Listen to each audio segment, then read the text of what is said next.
Hello, good morning to मेरे सभी प्यारे बच्चों। नमस्ते future scientists. Welcome to humanity learning, जहां साइंस होती है सुपर फन और सुपर इजी। आज हम करने वाले हैं एक धमाकेदार शुरुआत क्लास 9 साइंस का पहला और बहुत ही interesting chapter, improvement in food resources. सोच कर देखिए, अगर हमारी पॉपुलेशन बढ़ती चली जाए और खाना कम पड़ जाए तो क्या भूख से लड़ने का कोई साइंटिफिक तरीका है? क्या हम सीड्स, क्रॉप्स, एनिमल्स सबको सुपर हीरो बना सकते हैं? हाँ, साइंस कहती है we can grow more, produce better and feed everyone. हम सीखेंगे कैसे साइंटिस्ट फसलों को स्ट्रॉन्ग और हेल्दी बनाते हैं, कैसे फार्मर्स मिल्क, एग्स और फिश को ज्यादा पाने के लिए स्मार्ट ट्रिक्स यूज करते हैं, और कैसे टेक्नोलॉजी हमारी प्लेट तक फूड को पहुंचाने में हेल्प करती है। तो अगर आप भी चाहते हैं कि आप एक स्मार्ट स्टूडेंट बने, आपको हर कंसेप्ट याद रह जाए और एग्जाम में टॉप करें, तो जल्दी से सब्सक्राइब करें ह्यूमैनिटी लर्निंग, क्योंकि यहाँ सीखना है समझ के, मजे के साथ। रेडी? नोटबुक पकड़ो। Let's dive into world of the smart farming and smart science. This is your mentor Hina Lalwani, and you are watching Humanity Learning. Let's begin the journey now. Why do all organisms need food? क्यों हम सभी organism को खाना खाने की ज़रूरत होती है? क्यों हम सभी ऑर्गेनिज्म, जितने भी लिविंग ऑर्गेनिज्म हैं इस वर्ल्ड में, इस यूनिवर्स में, उन सभी को फूड की नीड होती है? Obviously the answer is for growth, for health, for body repair, to get energy, for all vital activities. बच्चों, फूड सिर्फ पेट भरने के लिए नहीं होता। Food is our life fuel. जैसे पेट्रोल गाड़ी को चलाता है, वैसे ही खाना हमें चलाता है। बट हमें फूड की जरूरत क्यों होती है? फॉर ग्रोथ, ताकि हम छोटे से बड़े बने। फॉर हेल्थ, बीमारियों से दूर रहने के लिए। फॉर बॉडी रिपेयर, शरीर के टूटे फूटे हिस्सों की मेंटेनेंस के लिए, रिपेयरिंग के लिए। एंड सबसे important, to get energy for all vital activities. जितनी भी जरूरी एक्टिविटीज हैं उनके लिए एनर्जी हम कहाँ से लाते हैं? तो वो हम फूड से ही लाते हैं। So remember, no food no life. Food is not just food, it is the fuel of life. Plants prepare the food, human enjoy the food. Nature ने सबसे बड़ी रिस्पॉन्सिबिलिटी बच्चों प्लांट्स को दी है।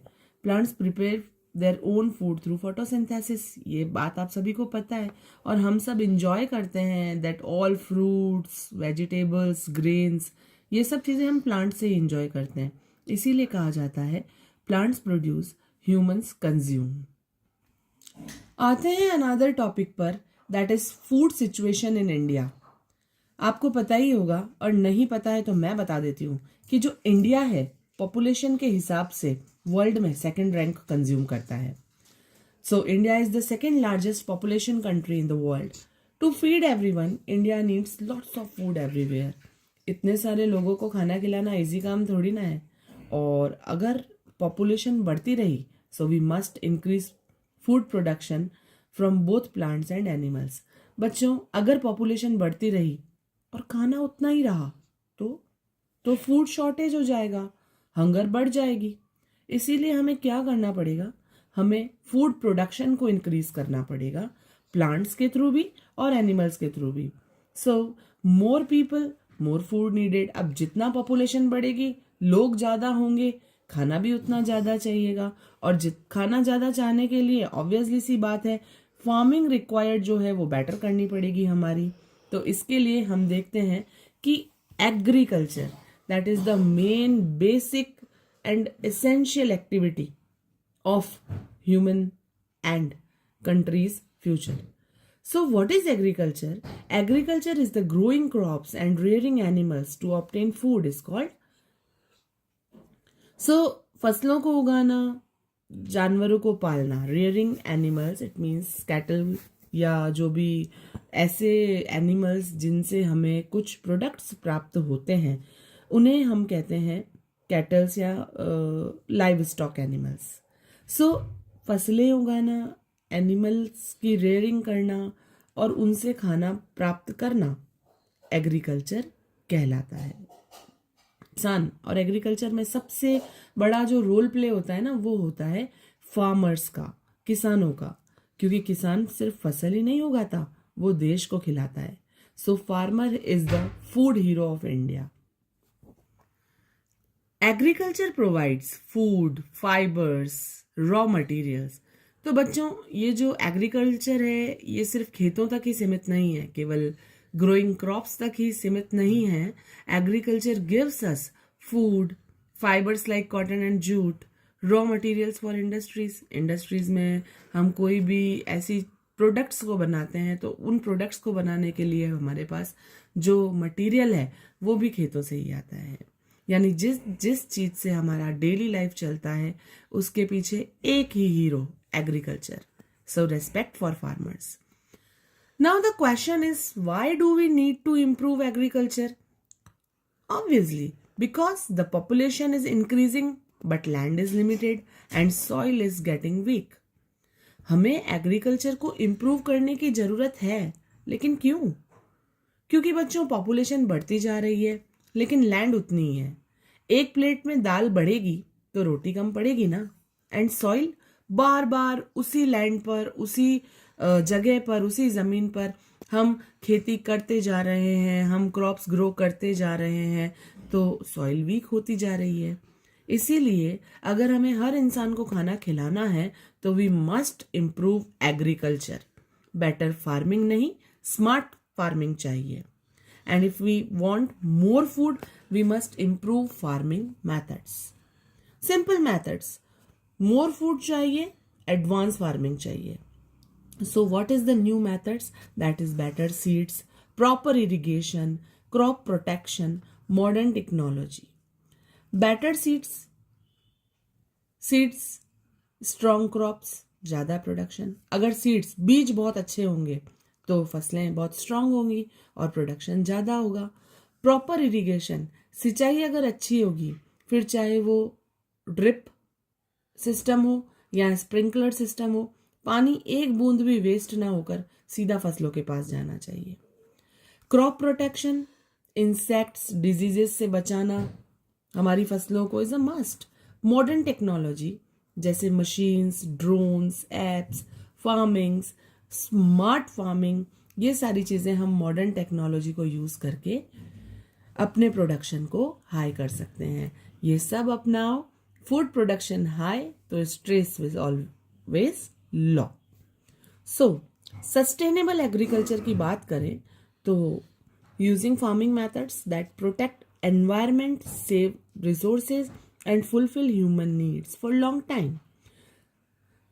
आज खाना खा रहे हैं हम, तो ये जो खाना है केवल आज के लिए ही नहीं चाहिए, हमें हमारी फ्यूचर जनरेशन के लिए भी चाहिए. और जब खाना हम खा रहे हैं आज, अच्छी बात है, और फिर हम इसको फ्यूचर जनरेशन के लिए भी सेव करके रखें. इसीलिए इसी चीज को, इसी प्रोसेस को हम कहते हैं sustainable agriculture. Significance of sustainable agriculture. अब इस सस्टेनेबल एग्रीकल्चर की इंपॉर्टेंस क्या है? तो ये एनवायरमेंटल बैलेंस को मेंटेन करती है, ये ह्यूमंस की जो फूड डिमांड्स है उनको कंप्लीट करती है, किसानों की रोजी रोटी को इंश्योर करती है, नेचुरल रिसोर्सेज को प्रोटेक्ट करती है. तो ये सारी चीज़ें सबसिस्टेंस फार्मिंग, सस्टेनेबल फार्मिंग से हमें मिलती है. फार्मिंग मेथड्स ऐसे होने चाहिए जो एनवायरनमेंट को प्रोटेक्ट करें, रिसोर्सेज को बचाएं और इंसानों की ज़रूरतें लंबे समय तक पूरी करें. इसी को कहते हैं सस्टेनेबल एग्रीकल्चर. और इसके बहुत सारे बेनिफिट्स हैं. बेनिफिट्स जैसे maintains environmental balance, meet human food demands, ensure farmers livelihood, protects natural resources. अगर एक लाइन में बात की जाए तो grow food today without harming tomorrow is called sustainable agriculture. तो बच्चों, आज हमने समझा कि फूड सिर्फ पेट भरने की चीज नहीं बल्कि लाइफ को आगे बढ़ाने की ताकत है. और एग्रीकल्चर ही है वो सुपर पावर जो इस देश को स्ट्रांग बनाती है, हमारे इंडिया को स्ट्रांग बनाती है. याद रखिए, अगर हम नेचर की केयर करेंगे तो नेचर हमें लाइफ भर शेयर करेगी. इक्वल्स टू हेल्दी फूड और healthy food equals to healthy हम।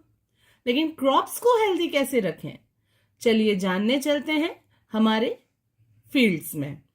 Topic number 2, organic farming versus improvement in crop yields. उससे पहले कुछ इंपॉर्टेंट टॉपिक्स आपसे डिस्कस करना चाहूंगी कि कुछ रिवॉल्यूशंस हुई थी हमारी कंट्री में from the time of freedom, जिसमें सबसे पहली रिवॉल्यूशन आती है ग्रीन रिवॉल्यूशन।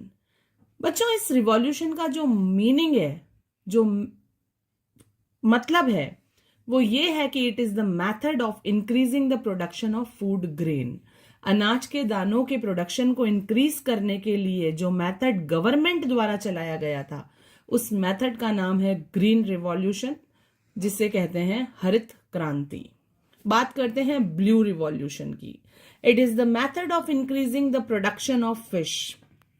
किस तरह से आप मछली पालन यानी फिश प्रोडक्शन को इंक्रीज कर सकते हैं, उस मेथड को कहा जाता है ब्लू रिवॉल्यूशन।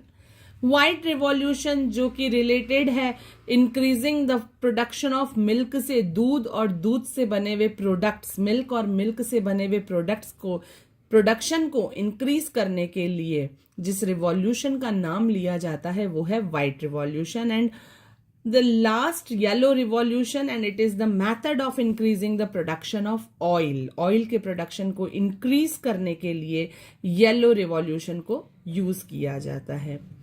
अब एक क्वेश्चन आता है हमारे सामने और उस क्वेश्चन को कहते हैं what is organic farming. Organic farming क्या है? इन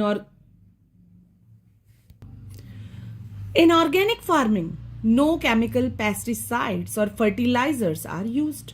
ऑर्गेनिक फार्मिंग में किसी तरह के केमिकल पेस्टिसाइड्स या केमिकल फर्टिलाइजर्स का यूज नहीं होता है। बच्चों, फर्टिलाइजर्स मीन्स एक तरह से खाद कह सकते हो आप, मेन्योर कह सकते हो, ह्यूमस कह सकते हो, लेकिन केमिकल्स से बनाई हुई होती है। पेस्टिसाइड्स का मतलब होता है कि फसल को बीमारियों से, डिजीजेस से, इंसेक्ट्स से बचाने के लिए जिन केमिकल्स का यूज किया जाता है उसे ऑर्गेनिक फार्मिंग में नहीं यूज किया जाता है, क्योंकि ये सब केमिकल से बने होते हैं। No pollution of air, water and soil. किसी भी तरह से ऑर्गेनिक फार्मिंग में एयर, वाटर या सॉइल का पॉल्यूशन भी नहीं होता। Organic wastes are recycled to form manure. और जो ऑर्गेनिक वेस्ट है उसको भी रिसाइकल कर दिया जाता है खाद बनाने के लिए, और ये बिल्कुल नेचुरल मेन्योर होती है और ये सॉइल को बहुत ज्यादा फर्टाइल बनाती है। प्लांट्स गेट नेचुरल न्यूट्रिएंट्स, और जब प्लांट्स को नेचुरल न्यूट्रिएंट्स मिलेंगे तो क्रॉप्स ऑलरेडी हेल्दी ग्रो होंगी। जैसा कि ऐसा नहीं होता कि हम बड़े बड़े सिटीज में सब्जी मंडी से सब्जी लाते हैं तो कहते हैं यार सब्जी में तो टेस्ट ही नहीं है, लेकिन वहीं गांव में खेत से आई हुई सब्जी खाकर हम बोलते हैं वाह मजा आ गया। क्योंकि जिस खाने में केमिकल जीरो, सेहत में hero. Organic farming means nature का असली प्यार। Now here the topic comes improvement in crop yields. बच्चों, improvement का मतलब होता है सुधार, crop का मतलब होता है फसलें, और yields का मतलब होता है फसलों की किस्में यानी species यानी उन्नत किस्में। तो crop yields में improvement करने के लिए सबसे पहले हम ये जानते हैं कि crops क्या होती हैं। Crops किसे कहते हैं? So the plant cultivated by humans for food, fodder, fiber, timber are called crops. Plants जिनको कल्टीवेट किया जाता है ह्यूमंस के द्वारा, जिसको इंसान उगाते हैं अपने खाने के लिए, अपने जानवरों के, अपने कैटल के, अपने लाइव स्टॉक के फॉडर के लिए, चारे के लिए, फाइबर्स के लिए और टिम्बर यानी लकड़ी के लिए, ऐसे प्लांट्स को हम क्रॉप्स कहते हैं। Around 2000 plant species are grown as crops. बच्चों, प्लांट्स की 2000 ऑलमोस्ट 2000 स्पीसीज को क्रॉप्स के रूप में उगाया जाता है, ग्रो किया जाता है।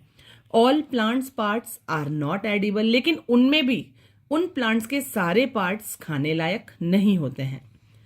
प्लांट्स को 2 टाइप्स में डिवाइड किया गया है। The first one is edible seeds, यानी ऐसे सीड्स, ऐसे बीज जिन्हें हम खा सकते हैं, कंज्यूम कर सकते हैं। And the second one is non edible seeds, यानी ऐसे सीड्स जिनको हम खा नहीं सकते, जो खाने लायक नहीं है। Now the another topic is types of crops. Types और crops based on the edible seeds. ऐसे क्रॉप्स के टाइप्स को हम जानेंगे जो खाने लायक सीड्स पर बेस्ड है। इनमें सबसे पहले आता है सीरियल्स। सीरियल्स का मतलब होता है बच्चों अनाज, जो कार्बोहाइड्रेट से फुल होता है। ये सीरियल्स हमको एनर्जी देते हैं। और सीरियल्स का मतलब आप ये देख सकते हो कि मोटा मोटा अनाज जैसे होता है ना बच्चों, रोटी हो गई, चावल हो गए। लाइक एग्जाम्पल अगर हम देखें कि राइस, जिसे पैडी भी बोलते हैं, वीट, मेज, बार्ले, ज्वार, बाजरा, ये सारी चीजें सीरियल में आती हैं। यानी जो भी आप सब्जी के साथ खाते हैं ना बच्चों, बाजरा, ज्वार, मक्का, बार्ले, गेहूं, चावल, ये सारी चीजें अनाज यानी सीरियल्स में आती हैं। क्योंकि रोटी, चावल, दलिया, बॉडी की बैटरी तो इन्हीं से चार्ज होती है ना। बात करें सेकंड क्रॉप की, तो वो है पल्सेस। पल्सेस का मतलब होता है दालें, और दालों में प्रोटीन फुल भरा हुआ होता है। आजकल के बच्चे होते हैं ना बच्चों, हमें जिम जाना है, प्रोटीन फुल डाइट लेनी है, तो ये डाइट के लिए आपको किसी सप्लीमेंट को लेने की जरूरत नहीं है। आप भर भर के पनीर खाइए, प्रोटीन रिच। आप भर भर के दालें खाइए, पल्सेस कंज्यूम कीजिए। इन सब में प्रोटीन बहुत होता है और ये प्रोटीन आपकी बॉडी को नुकसान भी नहीं पहुंचाता। So pulses are good for our body growth. जो सीरियल्स थे उनमें कार्बोहाइड्रेट्स था, ये हमारी बॉडी को एनर्जी देता है। जो पल्सेस हैं उनमें प्रोटीन्स होते हैं और ये हमारी बॉडी की ग्रोथ के लिए बहुत जरूरी होते हैं। एग्जाम्पल, ग्रैम यानी चना, ग्रीन ग्रैम यानी हरा चना, ब्लैक ग्रैम यानी काला चना, एंड पीस यानी मटर। सो प्रोटीन की पावर, दालों का सुपरस्टार। थर्ड क्रॉप की बात करें तो ये होते हैं ऑयल सीड्स, तेल वाले बीज, जिसमें फुल फैट्स होते हैं और फैटी एसिड्स होते हैं। ये जो ऑयल्स होते हैं वो हेल्दी होते हैं कुकिंग के लिए, बट एक सर्टेन अमाउंट में कंज्यूम किए जाएं तभी ये हमारी बॉडी के लिए हेल्दी होते हैं। मस्टर्ड यानी सरसों, सोयाबीन, ग्राउंडनट यानी मूंगफली, कोकोनट यानी नारियल, लिंसीड, सनफ्लावर, इन सभी क्रॉप से ऑयल प्राप्त किया जाता है। ऑयल भी इंपॉर्टेंट है, बस सही क्वांटिटी में, वरना टमी बोलेगा ओए ओए। बात करते हैं ड्राई फ्रूट्स की, जिन्हें नट्स भी कहते हैं। इनमें प्रोटीन्स और फैट्स दोनों बहुत अबंडेंट होते हैं, जैसे कैश्यू यानी काजू, आलमंड यानी बादाम, कोकोनट यानी नारियल, एंड रेजिन्स यानी किशमिश। ये सभी ड्राई फ्रूट्स होते हैं बच्चों। इनमें प्रोटीन्स और फैट्स दोनों अबंडेंट होते हैं। अब बात करते हैं नॉन एडिबल सीड्स की। नॉन एडिबल सीड्स वो होते हैं जो खाने लायक नहीं होते हैं, जैसे एप्पल के बीज, जैसे नींबू के बीज। ये कभी खाकर देखना बच्चों, बहुत कड़वे लगते हैं। So they can be harmful also for our body. अब बात करते हैं फ्रेश वेजिटेबल्स एंड फ्रूट्स की। तो ये जो वेजिटेबल्स और फ्रूट्स हैं ये हमें रफेज प्रोवाइड करते हैं, विटामिन्स, मिनरल्स सभी कुछ प्रोवाइड करते हैं। और काफ़ी प्लांट्स के पार्ट्स को खाया जाता है, जैसे लीव्स, प्लांट की लीव्स, जैसे हम स्पिनच खाते हैं, पालक, जैसे हम कैबेज खाते हैं, ये सब क्या है, ये लीव्स ही तो है। रूट्स जैसे गाजर, जैसे पोटैटो, जैसे स्वीट पोटैटो, ये सब रूट्स हैं। स्टेम्स खाते हैं, फ्लावर्स खाते हैं, फ्रूट्स खाते हैं। सो रूट्स में आप देख सकते हो कैरेट, रेडिश, बीटरूट। लीव्स में आप देख सकते हो कैबेज, स्पिनच, फेनुग्रीक। बच्चों कैबेज यानी पत्ता गोभी, स्पिनच यानी पालक, फेनुग्रीक यानी मेथी, कैरेट यानी मूली, रेडिश यानी गाजर। उल्टा हो गया बच्चों, कैरेट यानी गाजर और रेडिश यानी मूली और बीटरूट यानी चुकंदर। फ्रूट्स टोमेटो, ब्रिंजल यानी बैंगन, पंपकिन यानी कद्दू, एंड फ्लावर्स काली फ्लावर्स, गोभी का फूल, ब्रोकली, ग्रीन ग्रीन गोभी देखी होगी बच्चों आपने, उसे ब्रोकली कहते हैं। सो सब्जी एंड फ्रूट हमारे शरीर के सफाई कर्मचारी होते हैं बच्चों, विटामिन्स का वीआईपी पास। अब बात करते हैं फॉडर क्रॉप्स के बारे में। फॉडर क्रॉप्स को चारा फसलें कहा जाता है। ये जानवरों के, कैटल के, लाइव स्टॉक के खाने के लिए उगाई जाती है क्योंकि कैटल्स का फूड होती है, जैसे बारसीम और सुडान ग्रास। बात करें फाइबर एंड क्रैश क्रॉप्स की, तो जूट और कॉटन जिनसे क्लोथ्स बनाए जाते हैं, फाइबर्स मिलते हैं, इन्हें कैश क्रॉप्स कहा जाता है। एंड टी, कॉफी, तंबाकू, कोकोआ, ये सारी चीजें इकोनॉमिक क्रॉप्स में आती हैं, इकोनॉमिक फसलों में आती हैं। Now the another topics comes types of crops based on seasons. अब हम क्रॉप्स की टाइप को सीजन बेस्ड के अकॉर्डिंग पढ़ेंगे। बच्चों, सीजन्स के अकॉर्डिंग जो क्रॉप्स हैं वो 3 टाइप्स की होती है। The first one is kharif, the second one is rabi and the third one is जायद। खरीफ की जो क्रॉप होती है बच्चों, वो रेनी सीजन की क्रॉप कहलाती है। ये जून में बोई जाती है और अक्टूबर में इसको हार्वेस्ट किया जाता है। यानी इसका जो कल्टीवेशन है वो जून में किया जाता है और इसका जो हार्वेस्ट है वो अक्टूबर में होता है। जैसे राइस, जैसे मेज, मिलेट्स, कॉटन, ज्वार, बाजरा, इन सारी फसलों को खरीफ की फसल कहा जाता है और ये मेनली रेनी सीजन की फसल होती है। बिकॉज मानसून की बारिश, खेतों की फरमाइश, ये क्रॉप पानी से ही खिलखिलाती हैं। बात करें रबी की, तो बच्चों ये विंटर सीजन्स की क्रॉप्स होती हैं। नवंबर में कल्टीवेट की जाती हैं और अप्रैल में इनको हार्वेस्ट कर दिया जाता है, जैसे वीट, मस्टर्ड, ग्राम, पीस एक्सेट्रा। ठंडी ठंडी हवा और गरम गरम गेहूं रबी क्रॉप्स का सबसे चहीता मौसम। बात करें जायद की, तो बच्चों ये जायद क्रॉप्स जो होती हैं वो सीजनल फ्रूट्स और वेजिटेबल्स होते हैं, जिन्हें जायद क्रॉप्स कहा जाता है। Food production increase. Here is the another topic. From 1960 to 2004, food grain production increased 4 times. बच्चों, सन 1960 से 2004 तक अनाज के दानों का जो प्रोडक्शन है वो 4 गुना बढ़ गया था।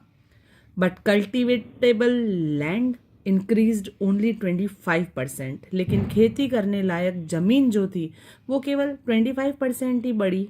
इट मीन्स, इसका मतलब ये हुआ कि हमने प्रोड्यूस किया more food using almost the same land. उसी सेम लैंड को यूज करके हमने ज्यादा फूड को प्रोड्यूस किया, क्योंकि हमारे जो फार्मिंग मेथड्स थे वो इम्प्रूव हुए। So here the question comes, what is food security? Everyone should get enough safe and nutritious food. हर किसी को पूरा, सुरक्षित और पोषण से युक्त भोजन मिलना चाहिए। इट मीन्स हर किसी को न्यूट्रिशंस वाला फूड अवेलेबल होना चाहिए और पूरी तरह से पूरा पेट भर सके, इतना खाना अवेलेबल हो सके। इस सेंस ऑफ डिवाइन को कहते हैं food security, to fight hunger and malnutrition. और क्यों फूड सिक्योरिटी जो है वो इम्पॉर्टेंट है? ताकि जो भूखमरी और जो कुपोषण है, मल न्यूट्रिशन, उस समस्या से लड़ा जा सके। और जो फूड सिक्योरिटी है वो डिपेंड होती है फूड की अवेलेबिलिटी पर, फूड के एक्सेस पर। फूड के एक्सेस का मतलब होता है बच्चों, जब हर कोई फूड को अफोर्ड कर सके, उसे एक्सेस ऑफ फूड कहा जाता है। तो बच्चों, लैंड तो सेम लेकिन प्रोडक्शन गेम चेंजर, ये है इंडियन फार्मिंग का real growth. Now here is the another topic, importance of agriculture. Majority of population depends on agriculture for livelihood. हमारे देश की जनसंख्या का बहुत बड़ा हिस्सा खेती पर, एग्रीकल्चर पर डिपेंड रहता है अपनी रोजी रोटी के लिए, अपनी लिवलीहुड के लिए। When farmers earn better, जब फार्मर्स बहुत अच्छे से मनी अर्न कर पाएंगे तो कंट्री स्ट्रांग रहेगी, क्योंकि हमारे देश का 70% पॉपुलेशन हमारे विलेजेस के फार्मर्स बनाते हैं। So we must improve agriculture methods. तो हमें हमारे एग्रीकल्चर मैथड्स को इम्प्रूव करना ही चाहिए, क्योंकि उसी से हमें हाई क्रॉप यील्ड्स मिल पाएंगी, बेटर इनकम हो पाएगी और हमारे देश में भुखमरी की समस्या खत्म हो जाएगी। वो कहते हैं ना बच्चों कि किसान खुश तो देश खुश, फार्मिंग स्ट्रांग तो फ्यूचर स्ट्रांग। आज भी खाना मिले, आने वाली पीढ़ी को भी खाना मिले, यही है सस्टेनेबल एग्रीकल्चर। और बच्चों, क्रॉप इम्प्रूवमेंट सिर्फ ज़्यादा उगाने की कहानी नहीं बल्कि नेचर को सेफ रखने की रिस्पॉन्सिबिलिटी भी है. Study about the topic crop variety movement improvement. So farmers चाहते हैं कि हमारी क्रॉप हेल्दी हो, ज़्यादा यील्ड दें और डिजीजेस से बचें. तो कैसे? Why crop variety improvement is necessary? Firstly, to get good yield of crops, फसलों की, क्रॉप्स की उन्नत किस्मों के लिए, बेस्ड ऑन डिजायर्ड कैरेक्टरिस्टिक्स, जो हम चाहते हैं उन विशेषताओं के साथ फसलें हमें मिलें. उच्च किस्में, हाई यील्ड, डिजीज रेजिस्टेंट, बीमारियों से बचाने वाली फसलें, रिस्पॉन्स टू फर्टिलाइजर्स का गुड यूज करने वाली और अच्छी क्वालिटी वाली, गुड क्वालिटी वाली क्रॉप हमें मिलेगी. उसके लिए हमें क्रॉप वेराइटी इंप्रूवमेंट करना जरूरी है. यानी वो ट्रेड्स चाहिए, वो सारी कैरेक्टरिस्टिक्स चाहिए जो क्रॉप को हीरो बना दें. इसमें सबसे पहले हम देखते हैं हाइब्रिडाइजेशन. क्या है ये हाइब्रिडाइजेशन? जब भी हम दो जेनेटिकली डिफरेंट प्लांट्स की क्रॉसिंग करवाते हैं और उससे हमें एक नई वैरायटी मिलती है, उस प्रोसेस को, उस टर्म को हम कहते हैं हाइब्रिडाइजेशन. इसका मतलब ये हुआ कि बच्चों, मान लो कि एक ग्रीन मनी प्लांट आपके पास ऑलरेडी है और एक रेड कलर का मनी प्लांट जो है, रेड कलर की लीफ वाला जो मनी प्लांट है, आप लेकर आए. दो मनी प्लांट्स आपके पास अलग अलग हैं. आप क्या करते हो? इन दोनों का क्रॉस फर्टिलाइजेशन करवा देते हो और जब आप इन दोनों प्लांट्स में फर्टिलाइज करवा देते हो तो आपको जो थर्ड वैरायटी मिलती है वो ग्रीन और रेड का कॉम्बिनेशन होता है. तो इस तरह से इस प्रोसेस से होने वाले प्रोडक्शन को, क्रॉप को हाइब्रिडाइजेशन कहते हैं. It means two different parents, one super child crop. And what is the types of hybridization? Then there is three main types of hybridization. The first one is intervarietal crop breeding. It means दो तरह की crops हैं लेकिन spaces same है, यानी कि same spaces से, एक ही जाति की सेम स्पेसिस से बिलोंग करने वाली दो अलग वैरायटी की क्रॉप, वो है इंटरवैराइटल क्रॉस ब्रीडिंग. इसका मतलब फैमिली सेम है, लुक डिफरेंट है, बेस्ट कॉम्बिनेशन. सेकेंड टाइप होता है inter specific cross breeding. Inter specific cross breeding का मतलब है बच्चों, एक जीन्स के, एक स्पेसिस के नहीं, एक ही जीन्स के दोनों प्लांट्स में क्रॉस, यानी जातियां अलग अलग है पर खानदान सेम है. इंटरजेनेरिक क्रॉस ब्रीडिंग की बात करें तो बिल्कुल अलग अलग दो डिफरेंट जेनेरा के प्लांट्स के बीच में क्रॉस की बात हो जाती है. इसका मतलब अब तो पूरा फैमिली ट्री ही बदल गया.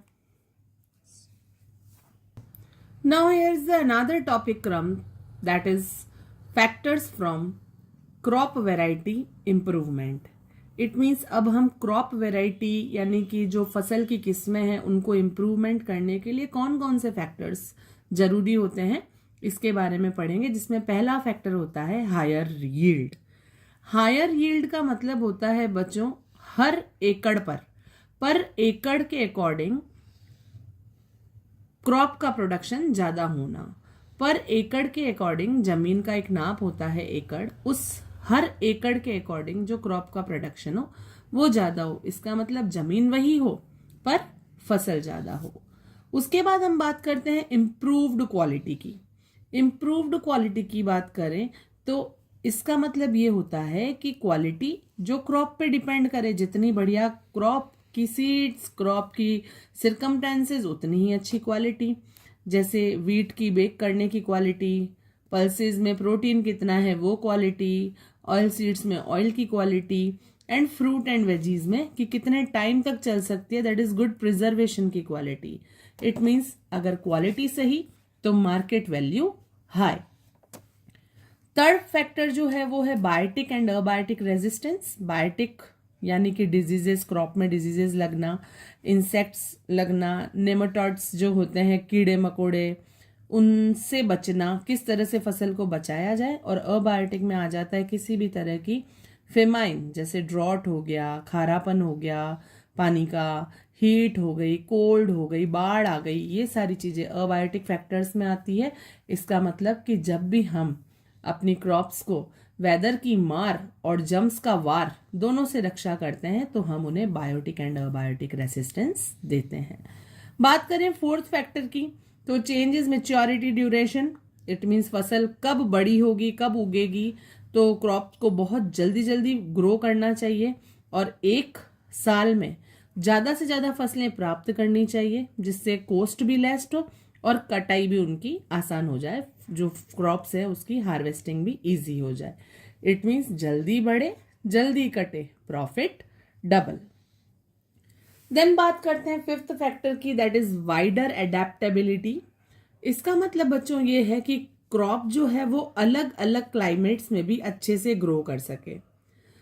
एक ही वैरायटी की क्रॉप्स अलग अलग एटमॉस्फेयर वाले एरिया में गुड ग्रो कर सके।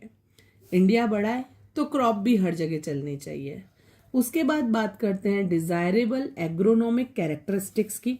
इसका मतलब ये होता है कि बड़ी बड़ी ब्रांच वाली क्रॉप्स लाइक एनिमल्स फॉडर, जानवरों के चारे के लिए जो फसलें उगाई जाती है, tall plus branching crops for fodder, और ड्वार्फ क्रॉप्स भी होती है जिनमें न्यूट्रिएंट लेस होते हैं, लेकिन इनकी जो यील्ड्स हैं, जो किस्में हैं, वो उन्नत होनी चाहिए ताकि हमें कैटल्स के लिए अच्छे से खाना मिल सके। यानी स्ट्रक्चर भी स्मार्ट, तगड़ी और किफायती क्रॉप। तो इस तरह से बच्चों हम लोगों ने हमारा crop variety improvement topic complete किया। मिलते हैं नेक्स्ट वीडियो में। तो जो और मैं इस वीडियो में आपको ये बता दूं कि ऐसे ही सुपर क्रॉप्स बनती हैं, स्ट्रॉन्ग, फास्ट और healthy. Today we will study crop production and management, and our first topic is preparation of soil. So let's start in a very simple way. So first point is preparation of soil. So first step before sowing, कि बीज को बोने से पहले जो पहला step होता है वो क्या होता है? वो होता है कि सॉइल इज लूजन एंड टर्न। मिट्टी को ढीला किया जाता है और घुमाया जाता है।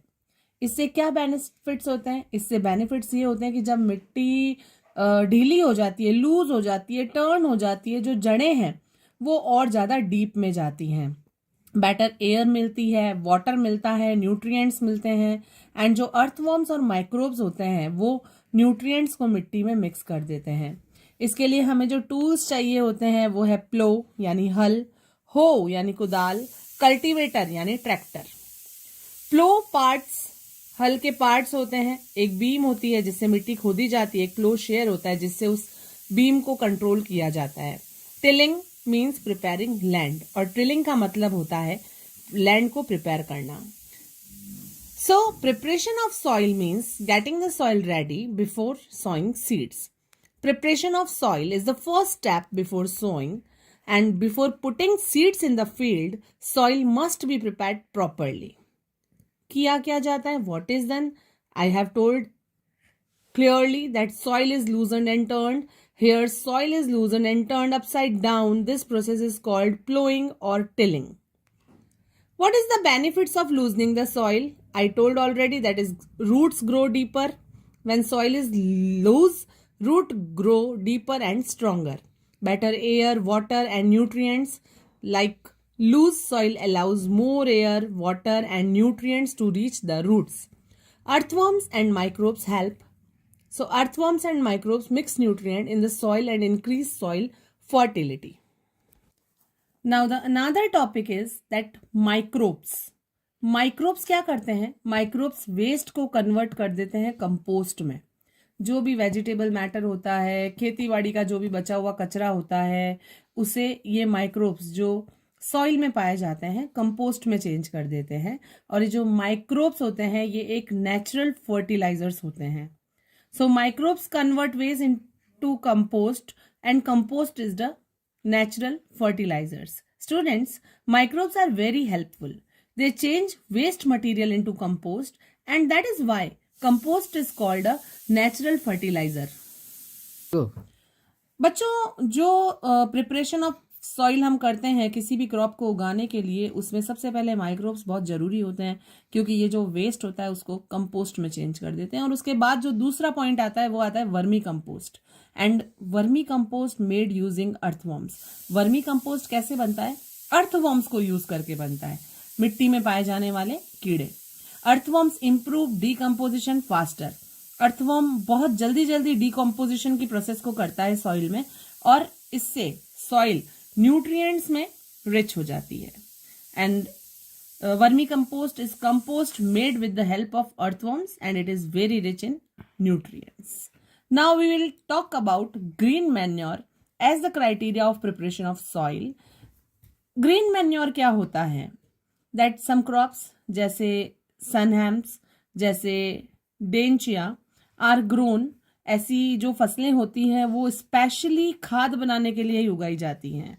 एंड जब तक वो पक नहीं जाती हैं, उनके मिच्योर होने से पहले जो सॉइल में प्लो चला दिया जाता है, हल चला दिया जाता है। मतलब कोई फसल जैसे ये सन हैम्प है, जैसे डेंचिया है, ये फसल थोड़ी सी होगी, हल्की हल्की प्लांटलिंग्स आती हैं और वापस खेत में हल चला दिया जाता है, जिससे क्या होता है कि ये जो क्रॉप्स हैं वो जड़ों समेत मिट्टी के साथ मिलकर उसको और भी ज्यादा फर्टिलाइज कर देती हैं, और इसी को हम कहते हैं green manure. Crop production management को और ज्यादा इंप्रूवमेंट करने के लिए फर्स्ट टॉपिक जो था वो था प्रिपरेशन ऑफ सॉइल, जिसे हम कंप्लीट कर चुके हैं। And the another topic is sowing. तो अब बारी आती है सीड्स को कल्टीवेट करने की, अब बारी आती है बीजों को बोने की। So sowing means putting seeds into the soil. After preparing the soil, जब हम मिट्टी को तैयार कर देते हैं, जो नेक्स्ट स्टेप होता है वो सोइंग होता है। एंड पहले ही बता चुकी हूं मैं आपको कि sowing means putting seeds into the soil. तो जो सीड हम सॉइल में डाल रहे हैं वो कैसे होने चाहिए? वो हेल्दी होने चाहिए, वो क्लीन होने चाहिए, वो हाई यील्डिंग वैरायटी के होने चाहिए। हाई यील्डिंग वैरायटी का मतलब है कि बीज ऐसे होने चाहिए जिससे फसल बहुत अच्छी क्वालिटी की प्राप्त हो सके। So always remember that good seeds must be healthy, clean and of high yielding variety. So अब अगर आपको ये टेस्ट करना है कि अच्छे सीड कैसे होते हैं, तो आप उनको वाटर में डालिए। जो अच्छे सीड होंगे, जो अच्छे बीज होंगे वो डूब जाएंगे, और जो बुरे बीज होंगे, जो हमको नहीं कल्टीवेट करने चाहिए, वो पानी के ऊपर तैरने लगेंगे। So check seed quality. We do a simple water test. Good seeds sink in water but bad seeds float. अगर सोइंग के मेथड्स की बात करें तो दो मेथड्स होते हैं, जिसमें फर्स्ट होता है कि हम अगर बीज बो रहे हैं तो उसको बोने के लिए हम ट्रेडिशनल टूल्स, यानी जो फनल वाले टूल्स होते हैं, उसकी सहायता करते हैं। उसमें क्या होता है कि एक पाइप जैसा इंस्ट्रूमेंट होता है जिसमें फूंक मार मार कर सीड्स को मिट्टी के अंदर धसाया जाता है, उसे हम कहते हैं ट्रेडिशनल टूल। और दूसरा होता है जो सेकेंड मेथड है सोइंग का, वो है सीड ड्रिल। यानी यहाँ पर बीजों को बोने के लिए ट्रैक्टर मशीन का यूज लिया जाता है।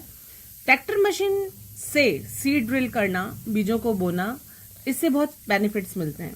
सारे बीज बराबर मात्रा में यूनिफॉर्म स्पेसिंग में एक पर्टिकुलर स्पेस के साथ बो दिए जाते हैं। बिल्कुल करेक्ट डेप्थ में, बिल्कुल सही गहराई में वो बीज अपने आप बो दिए जाते हैं। इससे मजदूरी भी बचती है और टाइम भी बचता है।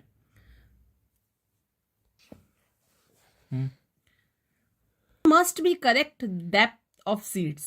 एक करेक्ट गहराई होनी चाहिए बीज बोने की, बिकॉज अगर हमने बहुत ज्यादा गहराई में बीजों को बो दिया तो बीज जल जाएंगे, उसमें से प्लांटलिंग्स नहीं निकल पाएंगी। और अगर बहुत हल्के से मिट्टी की अपर लेयर में ही हमने बीजों को बो दिया तो पक्षी उनको खा जाएंगे। So correct depth is very important. Crop production management में अगले टॉपिक के तरफ चलते हुए, first point is preparation of soil and the another point is sowing and the third point is adding manure and fertilizers. जब हम मिट्टी में खाद या फर्टिलाइजर्स को ऐड कर रहे हैं, क्योंकि प्लांट्स को न्यूट्रिएंट्स चाहिए ग्रो होने के लिए। अगर सेम फील्ड, अगर एक ही खेत में अगेन एंड अगेन क्रॉप्स बोई जाएंगी तो जो उस खेत की, उस फील्ड की जो सॉइल है वो पुअर हो जाती है, कमज़ोर हो जाती है, उसमें न्यूट्रिएंट्स की कमी हो जाती है। तो मैन्योर के लिए जो सबसे पहली चीज़ होती है वो होती है फार्म यार्ड मैन्योर, FYM। ये एनिमल डंग एंड यूरिन से बनती है, गाय के गोबर और यूरिन से बनाई जाती है, और इसमें फिर चारा और जो भी बचा हुआ खाना वाना जो भी होता है वो सब मिला दिया जाता है और उसको मिलाकर बनाया जाता है। इसको खेत के यार्ड से इकट्ठा किया जाता है जहाँ कैटल रेयरिंग होती है वहां से, और ये सॉइल के टेक्सचर और फर्टिलिटी को इम्प्रूव करता है। उसके बाद अगर हम बात करें कंपोस्ट की, तो कंपोस्ट बनाया जाता है। कंपोस्ट एक नेचुरल मैन्योर होता है, ये कचरे के सड़ने से बनाया जाता है।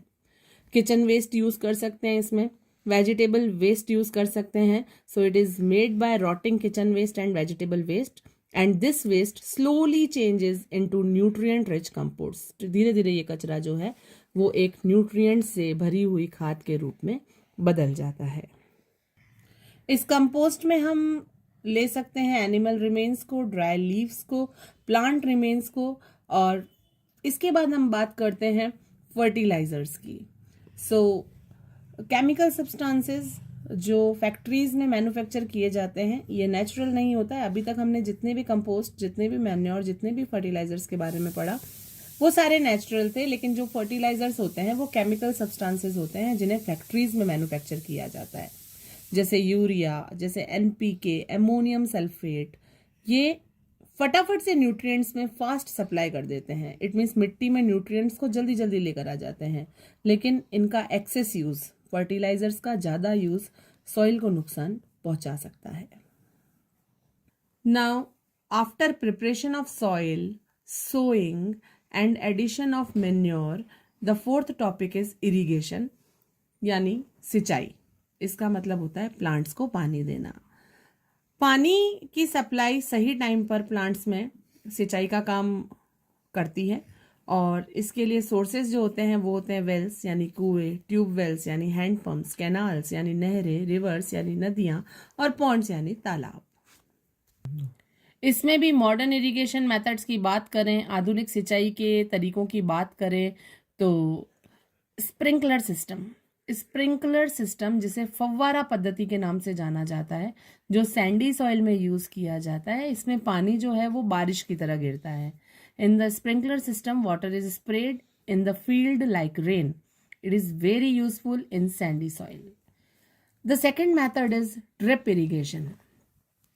ड्रिप इरिगेशन में बच्चों, ड्रिप इरिगेशन में पानी जो है वो मेन जड़ों के आसपास ड्रॉप बाय ड्रॉप डाला जाता है, बूंद बूंद से डाला जाता है, जिसमें पानी जो है सीधा जड़ों के पास पहुंचता है।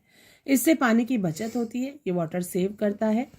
और जब हम क्रिटिकल स्टेजेस की बात करें, इरिगेशन के क्रिटिकल स्टेजेस यानी बहुत ज़्यादा सिंचाई की कब ज़रूरत होती है प्लांट्स को, तो जब वो जर्मिनेट हो रहे हो, यानी जब बीज में से पौधा फूट रहा हो और जब पौधे में फूल उग रहे हों।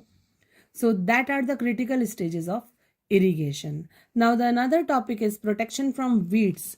So weeds are unwanted plants in the field.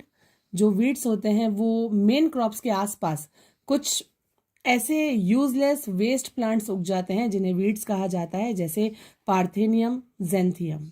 So weeds are unwanted plants that grow with crops and their examples are parthenium and xanthium. weeds के harmful effects क्या होते हैं? Weeds are harmful because they take nutrients, water and sunlight from crop plants. ये main crop plants से nutrients भी ले लेते हैं, water भी ले लेते हैं और sunlight भी ले लेते हैं, और ये pests और बीमारियों को भी बढ़ावा देते हैं। Now we will talk about weeding methods. Weeding methods का मतलब होता है कि removal of weeds. So students, weeding means removing unwanted plants. Weeds must be removed before they flower, otherwise they spread in the field. इससे पहले कि weeds में flower start हो जाएं, उन्हें खेत में से हटा देना चाहिए। And the another topic is harvesting. Harvesting की बात करें तो harvesting means cutting manure crops. When crop become mature, they are cut. जब क्रॉप पूरी तरह से उग जाती है तो उसे काट देते हैं, और इस प्रोसेस को हार्वेस्टिंग कहते हैं। हार्वेस्टिंग के जो मेथड्स होते हैं उसमें सबसे पहले आता है हैंड टूल। हैंड टूल में सिकल, जिसे हम हंसिया कहते हैं। स्मॉल फील्ड्स यूज्ड, जो छोटे छोटे खेत होते हैं उनमें हैंड टूल्स का यूज किया जाता है, जैसे सिकल हार्वेस्टिंग के लिए। उसके बाद मशीन्स की बात करें तो उसमें हार्वेस्टर आता है और कंबाइन आता है, यानी बड़े बड़े फील्ड्स में हार्वेस्टर और कंबाइन जैसी मशीन्स यूज होती है। हार्वेस्टिंग के बाद जो अगला प्रोसेस होता है वो थ्रेशिंग का प्रोसेस होता है, जिसे छानना कहते हैं। Threshing is the process of separating grains from the stock. अनाज के दानों को उसके चारे से अलग करना थ्रेशिंग कहलाता है। फिर बात आती है विनोइंग की। विनोइंग में जो हल्का फुल्का छोटे छोटे तिनके, छोटे छोटे पत्थर, ये जो चीज़ें होती हैं वहाँ से अनाज के दानों को सेपरेट करना हवा की सहायता से, विंड को यूज करके विनोइंग कहलाता है। In winnowing, wind is used to separate grains from chaff. Now if we talk about harvest festival in India, तो आपको तो पता है हमारा देश त्योहारों का देश है। यहाँ पर जब फसल की, जब क्रॉप की हार्वेस्टिंग होती है तब भी त्योहार मनाए जाते हैं, और इन कुछ फेमस फेस्टिवल्स में आता है Baisakhi, Pongal, Bihu, Holi. The last topic of crop production management is called storage. Students, after harvesting, grains must be stored safely. Before storage, grains should be dried properly. Moisture can cause fungus and insects attack. So, where do we store the crop? So, farmers store grains in gunny bags. Gunny bags का मतलब होता है जो बोरे होते हैं ना, बड़े बड़े। So farmer used gunny bags to store their grains. And the another storage places is silos and granaries. अनाज के बड़े बड़े गोडाउन्स होते हैं जहाँ इन्हें स्टोर किया जाता है, और ये हमारे देश की गवर्नमेंट द्वारा यूज किए जाते हैं।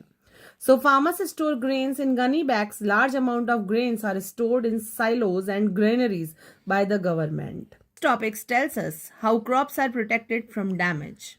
So crops needs protection because they are attacked by many things. हमारी फसलों को अटेंशन की, प्रोटेक्शन की ज़रूरत होती है, क्योंकि बहुत सारी चीज़ें ऐसी होती है जो उन पर अटैक कर देती हैं।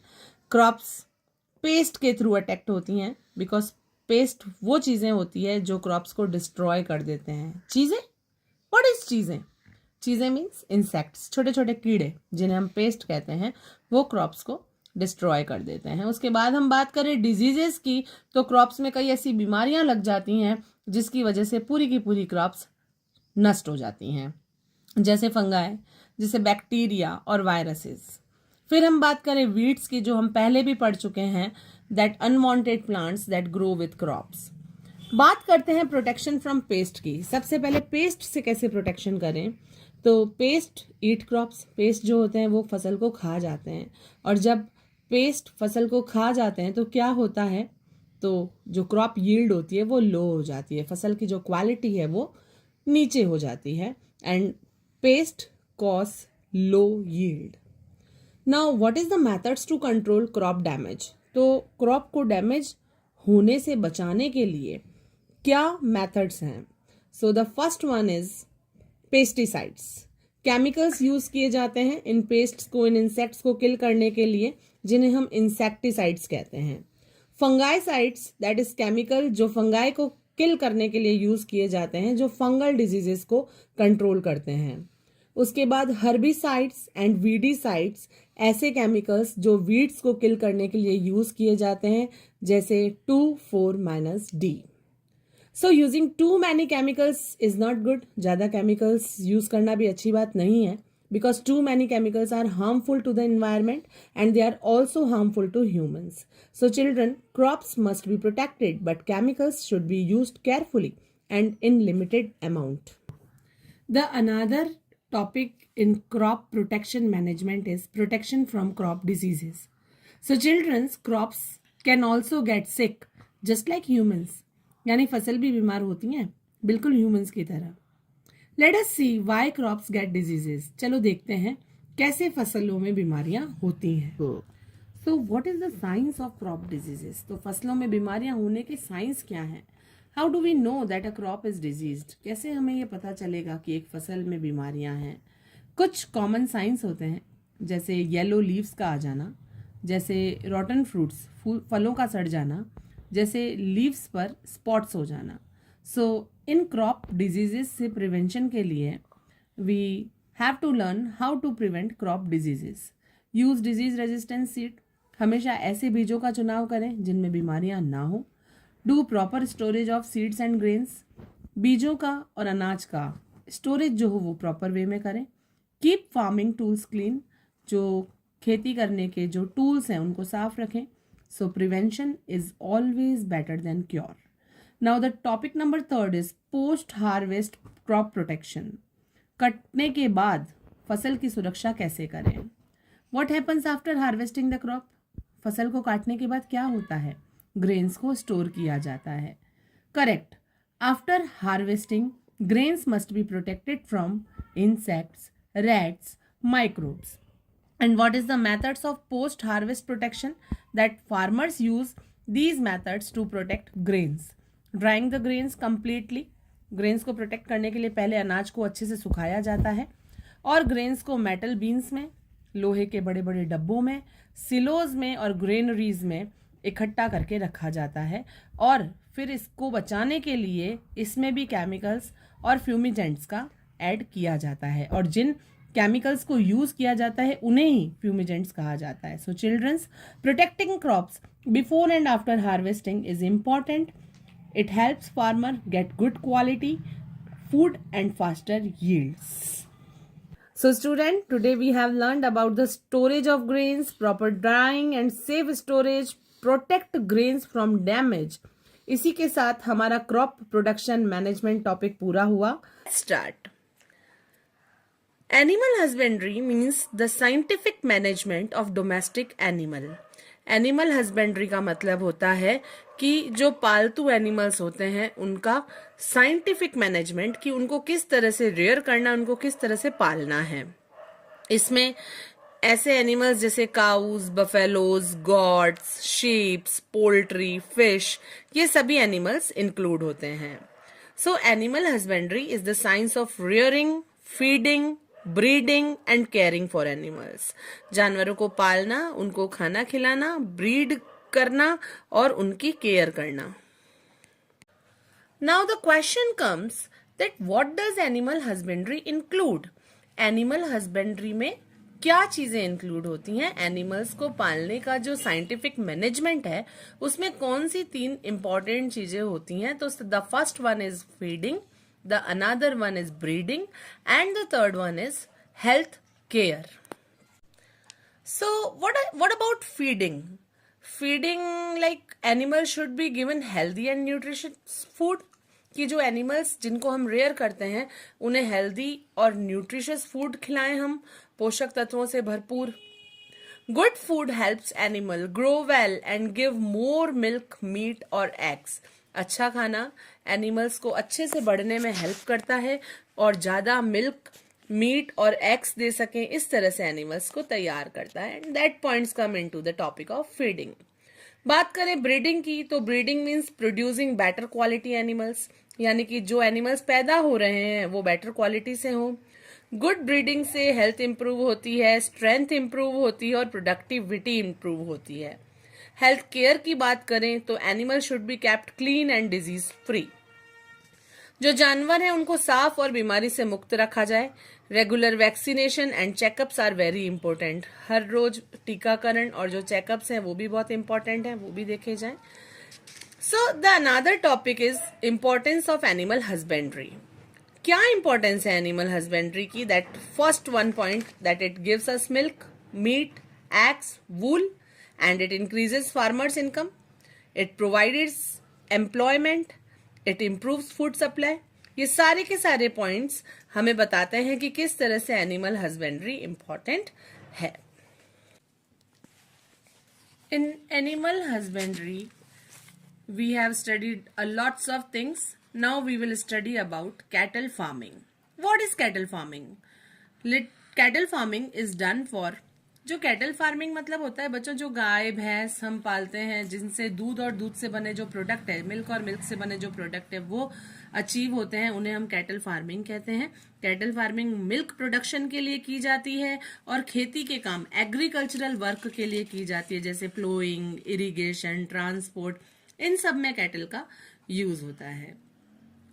And what is the uses of cattle farming?